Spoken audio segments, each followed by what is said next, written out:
કાલિયાનાગનો પ્રસંગ પણ ખૂબ દિવ્ય છે. યમુનાજીમાં ઠાકોરજી ડૂબકી લગાવે છે. કાલિયાનાગ અને કૃષ્ણ ભગવાન એ બંનેનું ઘમાસાન પરસ્પર યુદ્ધ થાય છે. યુદ્ધ થયા પછી એકબીજા સાથે વાર્તાલાપ કરે છે. કાલિયાનાગ માફી માંગે છે, પૂછે છે. કૃષ્ણ ભગવાન પણ એના દુઃખનું કારણ પૂછે છે કે શું કામ આપ યમુનાજીને દૂષિત કરો છો. કાલિયાનાગ કહે છે કે ભગવાન કૃષ્ણ, મને ખ્યાલ આવી ગયો છે કે આપ સ્વયં વિષ્ણુ જ છો, પરંતુ આપનું જે વાહન છે ગરુડ, એનું હું ભોજન છું, એ મને ખાઈ જાય છે.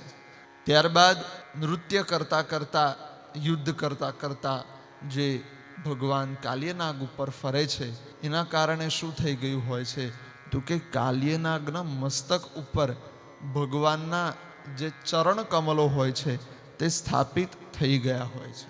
એ થઈ ગયા પછી ભગવાન કહે છે કાલિયાનાગને કે નાગદેવતા, હવે મારું વાહન તમને ખાશે નહીં.